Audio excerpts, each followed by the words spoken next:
दक्षिण भारत की बात करते हैं तो पहले मैं दक्षिण भारत के कुछ मुद्दों के बारे में उठाऊंगी।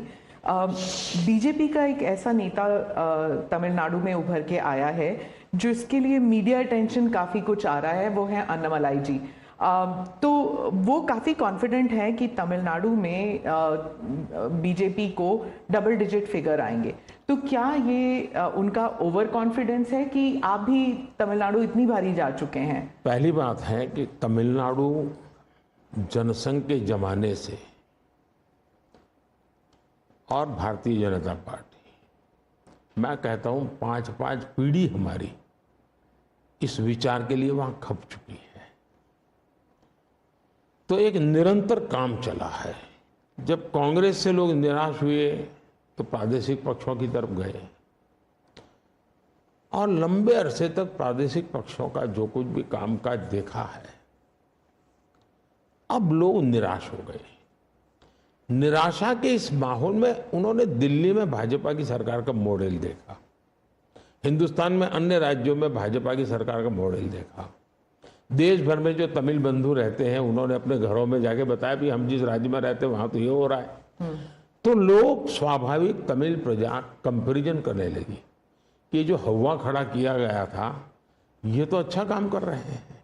अब जैसे मैंने तमिल काशी संगम किया तो तमिलनाडु में डीएमके पार्टी वाले लोग ये तो पानीपुरी वाले करके मजाक उड़ाते थे, लेकिन जब तमिलनाडु के लोग काशी संगम कार्यक्रम में आए और काशी का रूप रंग देखा, उन्होंने कहा हमने तो जो सुना था ऐसा नहीं है, ये तो बहुत डेवलप दिखता है, बड़ी प्रगति हो रही है, आईटी का नेटवर्क दिखता है। तो सोचने का तरीका बदलने लगा और उसके कारण डीएमके के प्रति जबरदस्त गुस्सा पैदा हुआ है। मैं कल्पना नहीं करता हूं इतना बड़ा गुस्सा पैदा हुआ है। वो गुस्सा पैदा डाइवर्ट हो रहा है बीजेपी की तरफ पॉजिटिव वे में। और अन्नामलाई एक बहुत ही अच्छे आर्टिकुलेट है, यंग है, बहुत ही अपनी आईपीएस कैडर में बहुत बड़ी प्रतिष्ठित नौकरी छोड़ करके आए हैं। दूसरा, लोग सोचते कि यार इतना बड़ा होनहार कैरियर छोड़ के आया आदमी तो डीएमके एआईडीएमके में चला जाता उसकी तो जिंदगी बन जाती, कि वो वहां नहीं गया, वो बीजेपी में आया। तो लोग आप यार ये बीजेपी में गया है मतलब कुछ मेटल है, कुछ अच्छे इरादे वाला इंसान लगता है, तो स्वाभाविक रूप से उसके आकर्षण का केंद्र बना है। और मेरी पार्टी की विशेषता है हम हर स्तर के हर छोटे मोटे कार्यकर्ता जिसमें क्षमता है उनको अवसर देते हैं।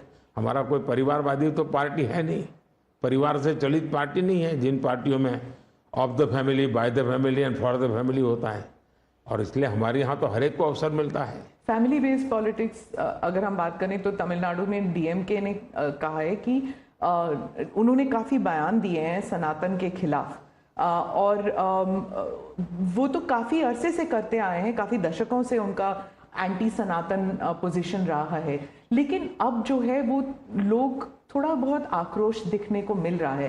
तो आप क्या समझते हैं कि is it because of awareness कि लोग बीजेपी की तरफ मुड़ रहे हैं, या फिर सनातन के खिलाफ जो उनके स्टेटमेंट्स है वो बाकी राज्यों में भी ये फैल रहा है? अब मैं इस सवाल को जरा अलग तरीके से देखता हूं। सवाल हमें कांग्रेस को पूछना चाहिए। जो कांग्रेस जिसके साथ किसी जमाने में महात्मा गांधी का नाम जुड़ा हुआ था, जो कांग्रेस जहां इंदिरा गांधी जी गले में माला खुलेआम पहन करके घूमती थी, रुद्राक्ष माला, जो रुद्राक्ष माला पहन करके घूमती थी इंदिरा जी। सवाल कांग्रेस को पूछना चाहिए कि तुम्हारी क्या मजबूरी है कि सनातन के खिलाफ इतना जहर उगलने वाले लोगों के साथ तुम क्यों बैठे हो भाई? क्या तुम्हारी राजनीति अधूरी रह जाएगी क्या? ये कौन सी कांग्रेस की सोच विकृति आ रही है कांग्रेस में, ये चिंता का विषय है। डीएमके का तो जन्म शायद इस नफरत में पैदा हुआ होगा और धीरे धीरे वो नफरत का खेल भी उनका लोग स्वीकार करने नहीं लगे हैं, और इसलिए वो नए नए तौर तरीके अपना करके बोल रहे हैं। प्रश्न उनका नहीं है, प्रश्न कांग्रेस जैसी पार्टी का है कि उसने अपना मूल कैरेक्टर गंवा दिया है क्या? जब संविधान सभा में जो लोग बैठे थे तो ज़्यादातर गांधीयन लोग थे, ज़्यादातर कांग्रेस की विचारधारा से जुड़े हुए लोग थे।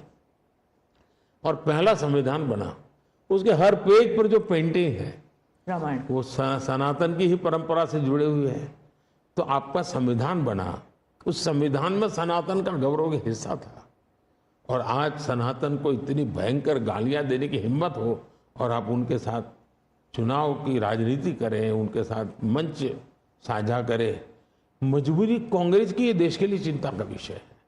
और जो तमिलनाडु के मुख्यमंत्री और कुछ और दक्षिण के मंत्री हैं, मुख्यमंत्री हैं, वो कहते हैं कि जो दक्षिण है वो अलग इकाई है, उत्तर अलग इकाई है, दक्षिण भारत और उत्तर भारत। और बीजेपी जो है वो दक्षिण भारत में सेंध नहीं कर सकती। राहुल गांधी ने तो संसद में भी कहा था कि आप अगर पूर्व से देखें, बंगाल से देखें, उड़ीसा, आंध्र प्रदेश, तेलंगाना, तमिलनाडु, केरल तक जाएं, पूरे उस एरिया में बीजेपी सेंध नहीं कर पाएगी। दो अलग इकाई है क्या दक्षिण भारत और उत्तर भारत? पहली बात है, भारत बहुरत्ना वसुंधरा है। भारत विविधताओं से भरा हुआ देश है।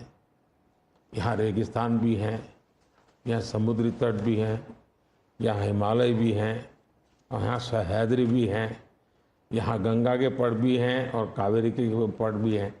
तो भारत को टुकड़ों में देखना ये भारत के प्रति नासमझी का परिणाम है। अगर यही भाव होता, अगर आप हिंदुस्तान में देखें प्रभु राम के नाम से जुड़े हुए गांव कितने सबसे ज्यादा कहाँ है, तो तमिलनाडु में है।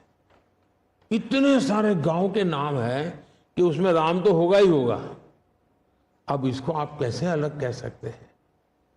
किसको गले उतारेंगे आप? लेकिन भारत की विविधता है। पंजाबी जैसा होगा वैसा नागालैंड का व्यक्ति नहीं होगा, गुजराती जैसा होगा वैसा कश्मीर का व्यक्ति नहीं होगा। तो विविधता ही तो हमारी शक्ति है। हमने विविधता को सेलिब्रेट करना चाहिए। हमें गुलदस्ता ऐसा है भारत का जिसमें हर एक का अपना फूल दिखाई दे, ये भाव होना चाहिए। कांग्रेस कहती है कि बीजेपी और खासकर मोदी जी इस विविधता को अप्रिशिएट नहीं करते, एक रंग में ढालना चाहते हैं। और अगर 400 सीट जो आप कह रहे हैं अगर वो आ जाता है तो संविधान रद्द हो जाएगा, एक ही भाषा, एक ही रहन सहन, एक ही तरीका होगा और वो है जो मोदी जी कहेंगे। मैं समझ नहीं पाता हूं कि जो व्यक्ति यूएन में जाकर के पहली बार दुनिया की सबसे पुरातन भाषा तमिल भाषा का गुणगान करता हो, किस आधार पर उस व्यक्ति को आप ऐसे आरोप लगा रहे हो? मेरा तो मत है, और मैं जब कपड़े अलग अलग राज्य के पहनता हूं तो उनको ही परेशानी हो रही है। मुसीबत उनकी है कि वो एक सांचे में देश को डालना चाहते हैं। हम तो विविधता की पूजा करते हैं, हम विविधता को सेलिब्रेट करते हैं। और मैं हमको के हर एक को कहता हूं, जैसे हमने कहा कि भाई डॉक्टर बनना है, इंजीनियर बनना, मातृभाषा में क्यों नहीं बन सकता है? जब मैं मातृभाषा में डॉक्टर इंजीनियर बनने की बात करता हूं, मतलब कि मैं मातृभाषा को सेलिब्रेट कर रहा हूं, उसका महात्मा ही बढ़ा रहा हूं। मुझे ये अभी ये गेमिंग वाले सब बच्चों के साथ बैठा था, तो उन्होंने किसी ने पूछा हमारे लिए कोई संदेश, तो ऐसे मैंने कहा एक काम करो, अब जब भी आप हस्ताक्षर कहीं करेंगे, सिग्नेचर करेंगे, अपनी मातृभाषा में सिग्नेचर करो, इतना तो गर्व करो। अब मैं तो विविधता को लाने की कोशिश कर रहा हूं। अब उनको आरोप लगाने हैं, क्या करेंगे?